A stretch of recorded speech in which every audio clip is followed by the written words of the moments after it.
नमस्कार साथियों, infusion notes के ऑनलाइन प्लेटफॉर्म पे आपका स्वागत है। जैसा कि आपको पता है, अपन प्रतिदिन सुबह डेली करंट अफेयर की एक क्लास लगाते हैं जिसमें अपन उस दिन के करंट अफेयर को डिटेल एनालिसिस और स्टैटिक्स जीके के साथ कवर करते हैं। आप किसी भी गवर्नमेंट एग्जाम की तैयारी कर रहे हो, आप UPSC, CSC, state PCS, bank, SSC, railway या अदर किसी भी गवर्नमेंट एग्जाम की तैयारी कर रहे हो, प्रत्येक एग्जाम की दृष्टि से ये क्लास रामबाण साबित होने वाली है, क्योंकि इस क्लास के अंदर अपन डेली का डेली करंट अफेयर कवर करते हैं, उसके साथ में उस करंट अफेयर से रिलेटेड स्टैटिक्स जीके को भी देखते हैं। इस क्लास की पीडीएफ कहाँ पर मिलेगी, क्या मिलेगी, वो सारी चीज़ें अपन बाद में चर्चा करेंगे। पहले एक बार देख लेते हैं आज का इंपॉर्टेंट करंट अफेयर क्या है। पहला क्वेश्चन, परवण चावड़ा को किस कंपनी का सीईओ नियुक्त किया गया है। ठीक है, जो परवण चावड़ा है उनको एक कंपनी का सीईओ नियुक्त किया गया है, किस कंपनी का किया गया इस क्वेश्चन में ऐसा पूछा गया है। ऑप्शन है HDFC bank, JP Morgan Chase India, ICIC bank और एक्सिस बैंक। इसमें राइट ऑप्शन है JP Morgan Chase India. JP Morgan Chase India के नए सीईओ नियुक्त हुए हैं परवण चावड़ा जी। ठीक है सर, ये जो जेपी मॉर्गन चेस इंडिया, इसके इनसे पहले सीईओ कौन थे, तो प्रभदेव सिंह। कौन थे? प्रभदेव सिंह।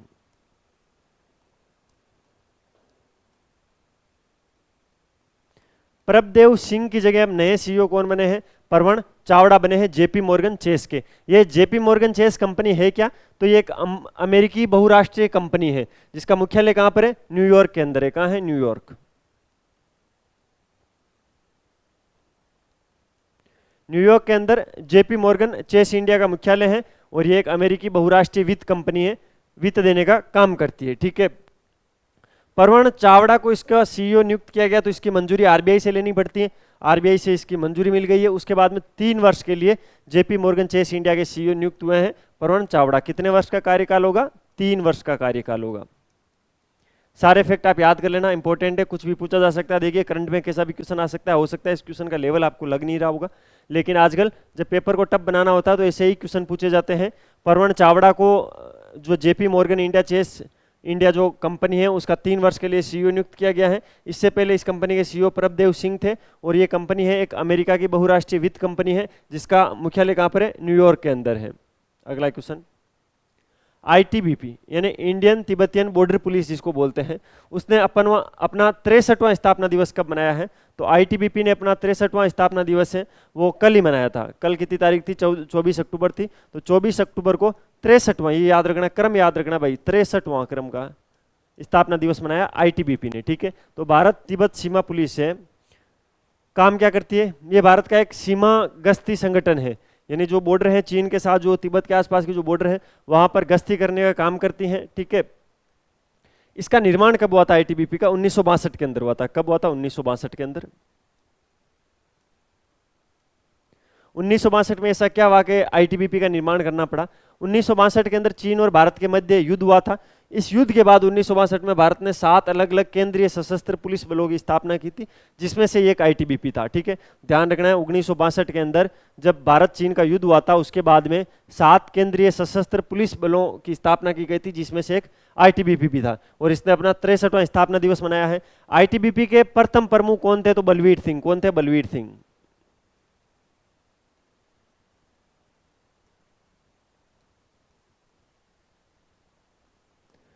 बलवीर सिंह आईटीबीपी के प्रथम अध्यक्ष थे, प्रथम प्रमुख थे। ठीक है, इसके अलावा इसका आदर्श वाक्य कई बार पूछा जाता है। आईटीबीपी का आदर्श वाक्य क्या है? तो शौर्य, दृढ़ता, क्रम, निष्ठा। शौर्य, दृढ़ता, क्रम, निष्ठा है वो आईटीबीपी का आदर्श वाक्य है। इसके अलावा आईटीबीपी का मुख्यालय कहां पर है? तो नई दिल्ली के अंदर है। नई दिल्ली में आईटीबीपी का मुख्यालय है और अभी वर्तमान के अंदर इसके महानिर्देशक कौन है? एग्जाम में पूछा जा सकता है, तो राहुल रसगोत्रा।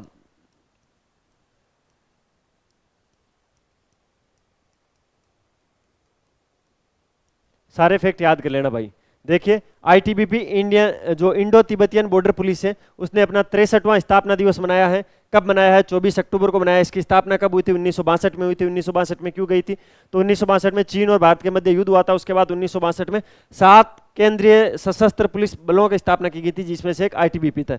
बलवीर सिंह इसके प्रथम प्रमुख थे। इसके अलावा इसका आदर्श वाक्य क्या? तो मैंने आपको बता दिया, शौर्य, दृढ़ता और क्रम निष्ठा। मुख्यालय नई दिल्ली के अंदर है। वर्तमान के अंदर महानिर्देशक कौन है? राहुल रसगोत्रा है। आप इसका स्क्रीनशॉट भी ले लेना। बाकी इसकी जो डिटेल पीडीएफ है वो मैं बता देता हूँ कहाँ मिलेगी, कैसे मिलेगी, डिटेल पीडीएफ जरूर ले लेना। देखिए अगर आपको इस वीडियो की क्वालिटी, कंटेंट की क्वालिटी और मेरी मेहनत अच्छी लग रही है, आपको लग रहा है कि सर प्रतिदिन सुबह आते और हमें डेली करंट अफेयर पढ़ाते, इसकी पीडीएफ प्रोवाइड करवाते, तो बदले में गुरु दक्षिणा के रूप में क्या दिया जाए, तो ज़्यादा कुछ नहीं है। लाल वाला बटन दबाकर चैनल को सब्सक्राइब कर देना, बेल वाला आइकन प्रेस कर देना, ठीक है। अच्छे अच्छे कमेंट किया करो, और वो घंटी वाला बटन आप जब दबाओगे तो आपको नोटिफिकेशन मिलेगा और मुझे मोटिवेशन मिलेगा। बात करते हैं इसकी पीडीएफ कहाँ मिलेगी। तो इस वीडियो के डिस्क्रिप्शन में एक टेलीग्राम चैनल की लिंक दे रहा हूँ, वहाँ पर आपको इस कंप्लीट क्लास की 1 महीने की पीडीएफ मिलेगी, ठीक है। यानी 1 महीने की पीडीएफ वहाँ मिल जाएगी। अब डे बाय डे चाहिए सर हमें, तो प्रतिदिन क्लास पूरा होता ही ये पीडीएफ चाहिए, तो वो भी मिल जाएगी। ये अपने नंबर है 9887809083, इन्फ्यूजन नोट्स टीम के नंबर है। मैसेज करना कि सर डेली जो आपकी इंडिया करंट अफेयर की क्लास होती है उसकी पीडीएफ चाहिए, उसके बाद में रेगुलर आपको मिलती जाएगी, क्योंकि वो आपको एक ब्रॉडकास्ट चैनल में ऐड कर देंगे। ये हमारी वेबसाइट है www.infusionnotes.com। इस पर आपको क्या मिलेगा, आप किसी भी गवर्नमेंट एग्जाम की तैयारी कर रहे हो, आप चाहे एसएससी की तैयारी कर रहे हो, यूपीएससी की, या किसी स्टेट के स्टेट पीसीएस की, ग्राम सेवक, पटवार, REET, first grade, second grade, पशु परीक्षक, कोई से भी गवर्नमेंट एग्जाम की तैयारी कर रहे हो, उसके लिए अगर आपको हाथ से लिखे हुए नोट्स चाहिए, हैंड रिटन नोट्स चाहिए, तो हमारी इस वेबसाइट पे उपलब्ध है। इस पे क्या है, आप जिस भी वैकेंसी की तैयारी कर रहे हो उसका अकॉर्डिंग टू सिलेबस, उसका कंप्लीट सिलेबस क्या है उसके अनुसार कंप्लीट नोट्स बनाए हुए हैं। नोट्स के अंदर बहुत ही शानदार शानदार चीज़ें लिखी गई है, जिसके अंदर एनसीईआरटी, आरबीएसई बुक्स जो आती है उनका सबका समरी मिल जाएगा, टू द पॉइंट, ठीक है, मैप, डायग्राम, सब कुछ ड्रॉ कर रखा है, बहुत ही सिस्टमेटिक तरीके से आपके घर पे भी ये पहुंच जाएंगे। ये हमारा इंस्टाग्राम हैंडल है infusion/notes, इस पे फॉलो कर लोगे तो क्या होगा, डेली की क्विज मिल जाएगी, कुछ करंट अफेयर के कुछ इंपॉर्टेंट क्वेश्चंस मिल जाएंगे, और जो भी एग्जाम को लेकर न्यूज आती है वो सारी चीज़ें मिल जाएगी। बाकी आप इसको याद रख लेना, आईटीबीपी के बारे में मैंने जो भी चीज़ें बताई वो याद कर लेना। अगले क्वेश्चन पे चलते हैं। आईआईटी गुवाहाटी का लीडरशिप सम्मेलन 2024 है, वो किस विषय पर केंद्रित था। जो आईआईटी गुवाहाटी है उसने लीडरशिप सम्मेलन किया है, ये भी पूछा जा सकता है। लीडरशिप सम्मेलन 2024 है वो किसने कंडक्ट करवाया था, तो आईआईटी गुवाहाटी ने इसको कंडक्ट करवाया था, ठीक है। जो आईआईटी गुवाहाटी का सेंटर फॉर कैरियर डेवलपमेंट है उसने ये लीडरशिप सम्मेलन 2024 का आयोजन करवाया है। 2 दिन तक ये कार्यक्रम चला था, जिसके अंदर गूगल हो गया, एक नेट ऐप हो गया, उसके अलावा मेलन, रिलायंस और बीपी जैसी जो इंपॉर्टेंट कंपनियां थी, ऐसी 50 कंपनियों ने इसके अंदर भाग लिया था। इसकी थीम इंपॉर्टेंट है, मोस्ट इंपॉर्टेंट इसकी theme grooming young talents. Grooming young talents इसकी थीम थी, तो ये इंपॉर्टेंट है, इस विषय पर ये हुआ था। आईआईटी गुवाहाटी का जो लीडरशिप सम्मेलन 2024 ग्रूमिंग यंग टैलेंट्स जो विषय वस्तु है, थीम है, उस पर ये हुआ था। और कहाँ हुआ था, तो ये मैंने आपको बता दिया है। किसने करवाया था, सेंटर फॉर कैरियर डेवलपमेंट, जो सीसीडी की ब्रांच है आईआईटी गुवाहाटी की, उसने ये करवाया था। 2 दिन तक ये चला था, इसके अंदर अलग अलग 50 कंपनियां आई थी और वहां पर चर्चाएं हुई थी। रिलायंस ने भारत में एआई इंफ्रास्ट्रक्चर बनाने के लिए किसके साथ साझेदारी की है, ठीक है। एआई का मतलब क्या होता है, आर्टिफिशियल इंटेलिजेंस होता है, ठीक है। तो रिलायंस और एक कंपनी है जिसने भारत में एआई इंफ्रास्ट्रक्चर बनाने के लिए साझेदारी की है। कौन सी है, एनवीडिया, इंटेल, एचपी या डेल। तो इसके अंदर एनवीडिया, जो एनवीडिया कंपनी है उसने रिलायंस कंपनी के साथ टाइड अप किया है, और भारत में जो एआई इंफ्रास्ट्रक्चर है, आर्टिफिशियल इंफ्रास्ट्रक्चर है, उसको बढ़ाने के लिए इन दोनों के मध्य साझेदारी हुई है। अब देखिए, ये इस कंपनी के बारे में आप जानते होंगे, एनवीडिया। अगर आप में से इन दिनों अगर किसी ने लैपटॉप लिया है पिछले कुछ सालों में, कंप्यूटर लिया है, तो उस पर एक है ना, मतलब हल्के हरे कलर की एक एनवीडिया की ऐसी मार्किंग आती है। अगर आपने अच्छा वाला लैपटॉप लिया है तो यहाँ जैसे इंटेल की मार्किंग आती है, इंटेल में i3 है, i5 है, क्या है, ठीक है, कौन सी जनरेशन है इंटेल की। उसके बाद में यहाँ पर एक और छोटा सा स्टिकर आता है ग्रीन कलर का, ठीक है, उस पर एनवीडिया लिखा आता है, वही कंपनी है, ठीक है। ये मेनली ये जो कंपनी है ग्राफिक्स कार्ड बनाती है, ठीक है। किसी भी लैपटॉप में ग्राफिक्स कार्ड क्या होते हैं पता है आपको, जब गेमिंग वगैरह या वीडियो एडिटिंग में हायर लेवल का अपन को पीसी चाहिए तो उसके अंदर अपन पूछते हैं कि इसके अंदर कितने जीबी का ग्राफिक्स कार्ड है, ठीक है। तो ग्राफिक्स कार्ड बनाती है एनवीडिया कंपनी, ठीक है। अब इसने रिलायंस के साथ में एक समझौता किया है जिससे ये एआई इंफ्रास्ट्रक्चर को बढ़ाने के लिए काम करेगी, ठीक है। क्या अलग अलग क्षेत्रों के अंदर एआई क्या काम आ सकती है, इस पर ये काम करेगी, ठीक है।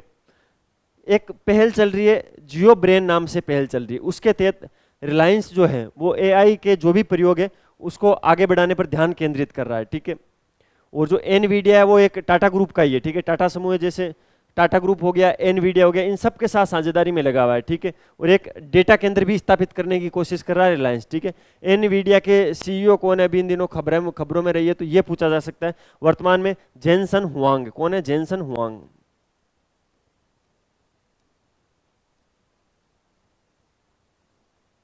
जेनसन हुआंग है, वो एनवीडिया के सीईओ है वर्तमान के अंदर, तो आप ये चीज ध्यान रखना। अगले क्वेश्चन पे चलते हैं। भारत जर्मनी ने पहला समुद्री साझेदारी अभ्यास किस नाम से आयोजित किया? देखिए ये भारत और जर्मनी के बीच में पहला कोई समुद्री साझेदारी अभ्यास है, इसलिए इसका नाम पूछा जा सकता है वरुण, सोम, सूर्य और एम्पेक्स। इसमें राइट ऑप्शन होगा एम्पेक्स। एम्पेक्स कार्यक्रम में सीधा सीधा एग्जाम में ये भी पूछा जा सकता है जो एम्पेक्स है वो किन दो देशों के मध्य हो रहा है या किस टाइप का ये अभ्यास है, समुद्री का है, थल सेना का है, वायुसेना का है या सभी सेनाओं का। तो ध्यान रखना है सबसे पहले तो एम्पेक्स किस किस के मध्य है, भारत और जर्मनी। भारत और जर्मनी का है। किसका है ये? तो ये समुद्री है तो नौसेना का होगा। समुद्री है तो किसका होगा? नौसेना का होगा। ठीक है, भारतीय नौसेना और जर्मनी नौसेना ने साथ में मिलकर हिंद महासागर के अंदर अपना ये पहला समुद्री साझेदारी अभ्यास किया है एम्पेक्स। तो ये कहां पर हो रहा है? हिंद महासागर में हो रहा है।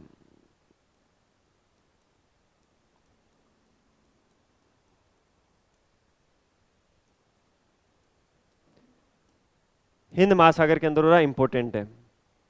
हिंद महासागर में पहला समुद्री अभ्यास है भारत और जर्मनी के मध्य। एम्पेक्स इसका नाम रखा गया है। काम क्या होगा? हथियारों को सही से कैसे चलाया जा सकता है, क्रॉस डेक उड़ान कैसे की जाती है। ठीक है, जो सामरिक युद्ध अभ्यास है सभी चीजों का इसके अंदर अभ्यास किया जाएगा। ठीक है, जिससे क्या होगा? इन दोनों नौसेनाओं के मध्य जो अंतर संचालन क्षमता है वो भी बढ़ जाएगी। एम्पेक्स का उद्देश्य, जो हर एक युद्ध अभ्यास का जो उद्देश्य होता है वही एम्पेक्स का है, भारत और जर्मनी के बीच समुद्री जो संबंध है उनको बढ़ाना। केंद्र सरकार के पेंशन भोगियों को कितने वर्ष की आयु के बाद अतिरिक्त पेंशन मिलेगी? देखिए इसके अंदर एक जो मैंने शब्द पहले बताया है ना, केंद्र सरकार, इसमें राइट ऑप्शन तो 80 वर्ष होगा। ठीक है, जो मैंने केंद्र सरकार पहले मैंने लिखा है ना, ऐसा इसलिए है क्योंकि आप किसी भी स्टेट में आप रहते हो तो आप ऐसे मत सोचना कि हमारे राज्य की राज्य सरकार ने ऐसा किया। ये केंद्र सरकार की योजना है। केंद्र सरकार से जिन लोगों को पेंशन मिलती है मंथली, उनको कितने वर्ष की आयु के बाद अतिरिक्त पेंशन मिलेगी। उन्होंने एक आयु की लिमिट सेट की है कि बोला भाई इस आयु के बाद में हम आपको है ना, अगर आपने ये आयु क्रॉस कर ली तो आपकी पेंशन इतना गुना बढ़ जाएगी। ठीक है, तो उसके लिए एक ये योजना चलाई है और इसके अंदर एक एज भी फिक्स की है। ठीक है, मिनिमम एज फिक्स की इसके अंदर। पेंशन व पेंशन भोगी कल्याण विभाग, जिसको DOPPW बोलते हैं, पेंशन और पेंशन भोगी कल्याण विभाग है, उसने 80 वर्ष और उससे अधिक आयु, ये ध्यान रखना 80 वर्ष तो है ही, इससे अधिक और 80 वर्ष से अधिक भी हो सकती है। 80 वर्ष और उससे अधिक आयु के जो केंद्रीय सरकारी पेंशन भोगी है उनको अतिरिक्त अनुकंपा भत्ते की शुरुआत की है। ठीक है, तो ये इंपॉर्टेंट है, 80 वर्ष और 80 से अधिक। ठीक है सर, ये तो हो गया। DOPPW का मतलब समझ गए, पेंशन और पेंशन भोगी कल्याण विभाग। ठीक है, अब इसके अंदर कुछ चीजें इंपॉर्टेंट है, मैं आपको बता देता हूं इंपॉर्टेंट क्या है। इसमें एक तो ये इंपॉर्टेंट है, अगर आपकी आयु 80 से 85 वर्ष है तो आपकी पेंशन में 20% की वृद्धि की जाएगी। कितनी? अगर आप 80 वर्ष से ऊपर हो गए तो आप 85 वर्ष तक आपको जितनी पेंशन मिल रही है 80 से पहले, उसमें 20% को बढ़ा दिया जाएगा। अगर आपकी एज 85 से 95 वर्ष के मध्य है, फिर आप 85 क्रॉस करोगे 80 के बाद, जब आप 85 क्रॉस कर जाओगे तो आपकी पेंशन को 30% बढ़ा दिया जाएगा। ठीक है सर, इसके बाद अगर आप 95 के बाद में, जैसे 95 आपकी एज होगी, 95 से आप 100 के मध्य जाते हो, फिर आपकी पेंशन कितनी बढ़ जाएगी? तो 50% तक आपकी पेंशन बढ़ जाएगी। और अगर आप 100 से प्लस चले जाते हो तो आपकी 100% पेंशन बढ़ जाएगी। 100% पेंशन बढ़ने का मतलब है जितनी आपको 80 वर्ष में पेंशन मिलती थी उसका सीधा डबल हो जाएगी। ठीक है, अब क्या है ये क्राइटेरिया, आपको इसमें से कोई क्वेश्चन पूछा जा सकता है अगर ज्यादा डिफिकल्ट बनाना हो। क्वेश्चन तो यह था कि केंद्र सरकार ने पेंशन भोगियों को कितने वर्ष की आयु के बाद अतिरिक्त पेंशन मिलेगी। तो भारत का जो पेंशन है वो पेंशन भोगी कल्याण विभाग है, उसने क्या किया है, केंद्र के सरकारी जो पेंशन भोगी है, केंद्र सरकार के जो सरकारी पेंशन भोगी है, उनको एक उम्र के साथ अतिरिक्त अनुकंपा भत्ता देने की शुरुआत की है। जिसके तहत क्या होगा, अगर आपकी उम्र 80 या उससे अधिक है तो फिर आपकी जो पेंशन आती है उसमें वृद्धि हो जाएगी। कितनी? अगर आप 80 से 85 वर्ष के बीच में आपकी एज रहेगी तो आपको 20% की वृद्धि मिल जाएगी। अगर आपकी एज 85 से 95 वर्ष रहेगी तो आपको 30% की वृद्धि मिल जाएगी। 95 से 100 वर्ष के होते ही 50 वर्ष और 100 से अधिक होते ही सीधे डबल 100% की वृद्धि आपको देखने को मिलेगी। ठीक है, अगला क्वेश्चन, समुद्री संबंधों के सुदृढ़ीकरण के लिए सिम्बेक्स 2024 कहाँ शुरू हुआ है? सिम्बेक्स भी भाई इंपॉर्टेंट है, ये चालू हो गया है। सिम्बेक्स जो कार्यक्रम हर साल होता है, भारत और किस देश के मध्य होता है, तो ये आपको बताना है मुझे कमेंट बॉक्स में जल्दी से, वरना मैं तो बताऊंगा ही। ठीक है, तो जो ये सिम्बेक्स है ये विशाखापट्टनम के अंदर हुआ था। इसका राइट ऑप्शन तो ऑप्शन नंबर 3 था। अब इसके बारे में जानते हैं। ये 31वें क्रम का सेम्पेक्स था। कितने क्रम का? 31वें क्रम का। किस किस के मध्य हुआ था ये? भारतवर्ष और सिंगापुर। भारत और सिंगापुर का ये द्विपक्षीय समुद्री युद्ध अभ्यास है, इसको सेम्पेक्स के नाम से जाना जाता है। 23 अक्टूबर 2024 को विशाखापट्टनम में शुरू हुआ था। ठीक है, कब? 23 अक्टूबर को शुरू हुआ था। कहाँ शुरू हुआ था? विशाखापट्टनम के अंदर ये शुरू हुआ था। ठीक है, 2 चरणों के अंदर ये अभ्यास होगा। पहला चरण इसका बंदरगाह चरण होगा जो 23 और 25 अक्टूबर तक चलेगा। ठीक है, आज लास्ट है बंदरगाह चरण का। उसके बाद में दूसरा चरण है वो बंगाल की खाड़ी का समुद्री चरण होगा जो कि 28 और 29 अक्टूबर को होगा। इसके अंदर क्या होगा? तो वही होगा, पनडुब्बियों, युद्धरोधी रणनीति बनाना, ठीक है, सामरिक अभ्यास में शामिल होना, भारत और सिंगापुर के जो रणनीतिक संबंध है उनको बढ़ाना, ये इसका मुख्य उद्देश्य रहता है। 31वां सेम्पेक्स हुआ है, कहां पर हुआ है? विशाखापट्टनम में हुआ। किस किस के मध्य? भारत और सिंगापुर के मध्य। कब हुआ है? 23 अक्टूबर 2024 से शुरू हुआ है।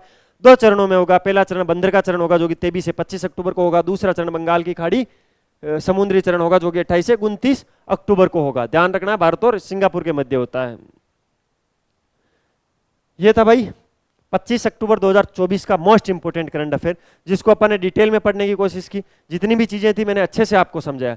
वीडियो की क्वालिटी आपको कैसी लगी है, कंटेंट की क्वालिटी कैसी लगी है, मेरी मेहनत कैसी लग रही है? अगर सब कुछ अच्छा लग रहा है तो वीडियो को लाइक करना, चैनल को सब्सक्राइब करना, हाँ वो घंटी वाला निशान दबा देना, जिससे आपको नोटिफिकेशन और मुझे मोटिवेशन मिल जाएगा। अच्छे अच्छे कमेंट किया करो। इसकी पीडीएफ कहाँ मिलेगी? मैंने आपको अच्छे से समझा दिया, वहाँ से पीडीएफ ले लेना। मिलते हैं कल फिर नए सेशन के साथ। तब तक के लिए अपनी तैयारी जारी रखो, अपनी स्वास्थ्य का ध्यान रखो। टेक केयर, जय हिंद।